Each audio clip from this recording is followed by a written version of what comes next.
Soyez sobres, veillez. Votre adversaire, le diable, rôde comme un lion rugissant, cherchant qui il dévorera. Satan et ses démons sont dispersés dans le monde, prêts à détruire les personnes et surtout les chrétiens. C'est pourquoi l'apôtre Pierre a laissé cette importante mise en garde aux disciples de Christ. Nous sommes en guerre spirituelle et nous devons savoir comment, quand et où l'ennemi peut nous attaquer. Saviez-vous que l'un des endroits où le diable préfère agir est à l'intérieur de notre propre maison? Oui, c'est vrai.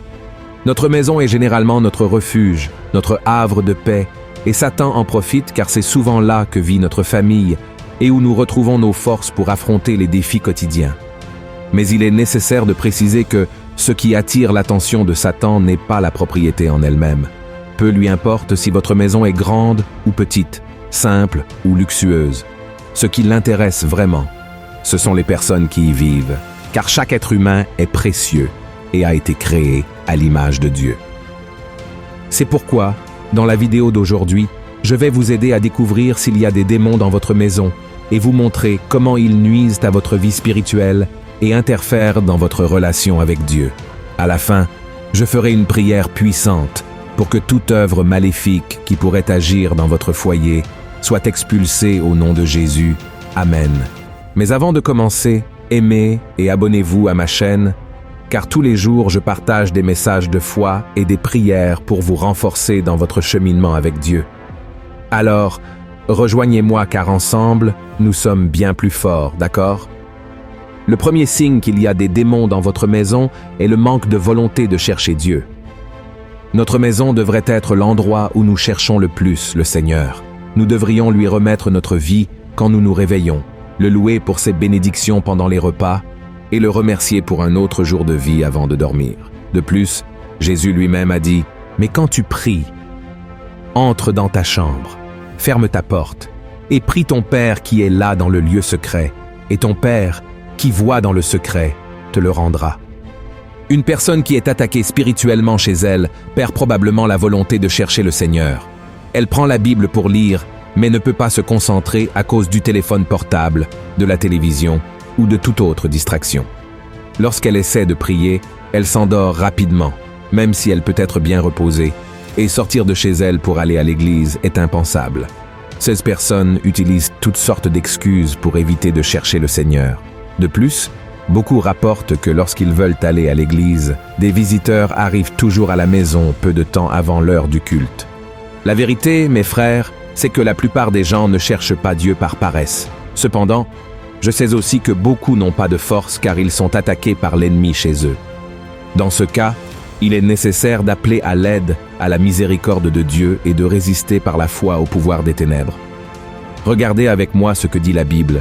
« Soumettez-vous donc à Dieu, résistez au diable, et il fuira loin de vous. » Amen. Par conséquent, il est très important que, tout d'abord, vous recherchiez le Seigneur, vous humiliez, demandiez pardon pour vos péchés, puis utilisiez l'autorité au nom de Jésus pour résister à tout mal. La promesse est que le diable fuira de vous. Amen. Le deuxième signe qu'il y a des démons dans votre maison est qu'il y a eu beaucoup de disputes et de malentendus. Connaissez-vous quelqu'un qui passe toute la journée à l'extérieur de la maison de bonne humeur et heureux, mais se transforme complètement dès qu'il rentre chez lui? Beaucoup d'entre eux vivent des guerres spirituelles au sein de leur foyer. Et pourquoi cela? Parce que lorsque nous sommes dans la présence de Dieu, le Seigneur nous donne la tranquillité et la paix. Même si notre journée a été difficile et que notre routine est très stressante, la simple présence du Saint-Esprit dans notre maison nous apaise et console notre cœur. Maintenant, lorsque notre vie est tourmentée par des démons, le contraire se produit. Vous vous souvenez de cet homme possédé de la ville de Gadara dans la Bible? Cet homme était pris d'une colère qui semblait ne pas avoir de limite. Voyez ce que dit la Bible dans Marc, chapitre 5. Cet homme avait sa demeure dans les sépulcres, et personne ne pouvait plus le lier, même avec une chaîne. Car souvent il avait eu les fers aux pieds et avait été lié de chaînes, mais il avait rompu les chaînes et brisé les fers, et personne n'avait la force de le dompter. Cet homme vivait dans la colère et attaquait les gens parce qu'il était possédé par de nombreux démons. Cependant, lorsque Jésus s'approcha de lui et chassa ces démons, il expérimenta la paix que seul Jésus peut donner à quelqu'un, C'est pourquoi, mon cher frère et ma chère sœur, ne sous-estimez pas le pouvoir de l'ennemi. Malheureusement, il y a beaucoup de gens qui jettent des malédictions sur notre maison et souhaitent du mal à notre famille. Mais lorsque nous invitons Jésus à entrer dans nos vies et nos foyers, le mal doit partir, car la lumière ne cohabite pas avec les ténèbres, d'accord? Le troisième signe qu'il y a des démons dans votre maison est le manque de motivation. Une des raisons pour lesquelles votre maison subit une attaque spirituelle est que vous n'avez plus le même enthousiasme pour en prendre soin qu'auparavant. L'une des premières choses qui commence à se produire dans ce sens concerne le nettoyage et l'organisation de la maison. L'ennemi fait en sorte que ces soins perdent de leur valeur pour vous, et alors les choses commencent à se détériorer et à devenir sales. C'est pourquoi examinez comment vous prenez soin de votre foyer et des choses que Dieu vous a données.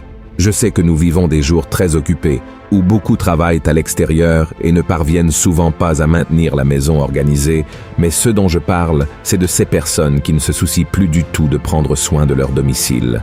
Le diable aime la saleté, le désordre, car l'ennemi est contre tout ce qui plaît au Seigneur, et Dieu prend plaisir aux choses propres et organisées. La Bible dit dans le livre de la Genèse qu'il a donné l'ordre au chaos, et pendant la création du monde, tout a pris sa place selon sa volonté. Et si nous observons, tout pointe vers le Seigneur en termes d'ordre et de perfection. Voyez ce que l'apôtre Paul a dit à propos de cette qualité de Dieu. Car Dieu n'est pas un Dieu de désordre, mais de paix, mais que tout se fasse avec bienséance et avec ordre. Por consequentia, nous devons demander à Dieu un discernement spirituel pour comprendre quand c'est de la négligence de notre part ou quand c'est une oppression de l'ennemi qui fait que nous ne nous soucions plus de nettoyer et d'organiser notre maison. D'accord? Frères et sœurs, nous sommes des êtres spirituels vivant dans un corps charnel, et c'est pourquoi nous subissons autant l'influence du malin dans nos vies. Même si nous avons reconnu Jésus comme Seigneur et Sauveur, le diable ne cesse d'essayer de nous abattre, de nous humilier et de nous détruire. Mais la bonne nouvelle est qu'il y a un Dieu puissant qui combat pour nous, qui nous défend du mal. Il suffit que vous demandiez son aide en prière et que vous pratiquiez sa parole tous les jours. Amen. Et donc, je veux lire avec vous le psaume 91, qui a été écrit par le roi David à un moment où il avait besoin de protection et de délivrance du Seigneur parce qu'il était sous une grande oppression. Nous allons lire le psaume, puis je vais prier pour votre vie. Amen. Le psaume dit ainsi, « Celui qui demeure sous l'abri du Très-Haut repose à l'ombre du Tout-Puissant. Je dis à l'Éternel, mon refuge et ma forteresse, mon Dieu en qui je me confie, car c'est lui qui te délivre du filet de l'oiseleur, de la peste et de ses ravages. Il te couvrira de ses plumes, et tu trouveras un refuge sous ses ailes. Sa fidélité est un bouclier et une cuirasse. Tu ne craindras ni les terreurs de la nuit, ni la flèche qui vole de jour, ni la peste qui marche dans les ténèbres, ni la contagion qui frappe en plein midi. Que 1000 tombent à ton côté et 10 000 à ta droite, tu ne seras pas atteint. De tes yeux seulement tu regarderas, et tu verras la rétribution des méchants. Car tu es mon refuge, ô Éternel. Tu fais du Très-Haut ta retraite. Aucun malheur ne t'arrivera, aucun fléau n'approchera de ta tente. Car il ordonnera à ses anges de te garder dans toutes tes voies. Ils te porteront sur les mains, de peur que ton pied ne heurte contre une pierre. Tu marcheras sur le lion et sur l'aspic, tu fouleras le lionceau et le dragon. Puisqu'il m'aime, je le délivrerai. Je le protégerai, puisqu'il connaît mon nom. Il m'invoquera, et je lui répondrai. Je serai avec lui dans la détresse, je le délivrerai, et je le glorifierai. Je le rassasierai de longs jours, et je lui ferai voir mon salut. Amen. Voilà un psaume merveilleux, frères et sœurs. Et maintenant, nous allons prier. Si vous le pouvez, fermez les yeux et recevez cette prière au nom de Jésus. Seigneur, mon Dieu et mon Père, nous nous présentons devant toi en ce moment pour te remercier de l'opportunité d'être en vie. Ô mon Père, nous te remercions pour ta grâce, pour ton soin de nos vies et pour tout ce que tu nous procures. Ô mon Père, je te prie pour la vie de chaque frère et chaque sœur qui prie avec moi maintenant. Seigneur, ta parole dit que celui qui habite dans ton abri et qui se confie en ton pouvoir sera délivré du piège du chasseur et du venin mortel. Alors, mon Père, Entre dans la maison de cette personne avec ton Saint-Esprit et libère elle et toute sa famille des pièges que Satan et ses démons sont en train de mettre en place dans ce foyer. Seigneur mon Dieu, détruis maintenant chaque plan du malin. Défais tout le travail, toute la sorcellerie qui peut avoir été faite contre cette personne. Si une entité à l'intérieur de cette maison vole la paix, la joie, l'enthousiasme, le désir de servir le Seigneur, nous l'expulsons maintenant au nom de Jésus. Ô mon Dieu, sois le refuge de cette personne qui est avec moi maintenant, afin qu'aucun mal ne l'atteigne, afin qu'aucun malheur, aucune envie, aucun sentiment de vengeance, mon Père, n'atteigne cette personne. Place tes anges, Seigneur, dans chaque pièce de cette maison, afin que cette personne soit protégée contre les attaques du mal. Que le Seigneur la protège, et non seulement elle, mais toute sa famille, mon Père, sous tes ailes. Que l'ennemi ne puisse pas trouver cette famille, mais que le Seigneur puisse la cacher sous sa protection. Seigneur, accorde la délivrance, mon Dieu, et ne permets pas que cette personne trébuche sur une pierre.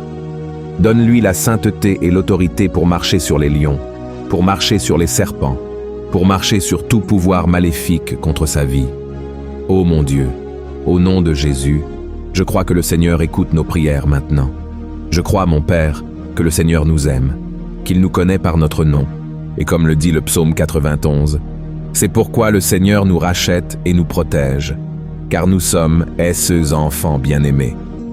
Délivre-nous, Seigneur, des attaques des démons qui viennent nous tenter chaque jour.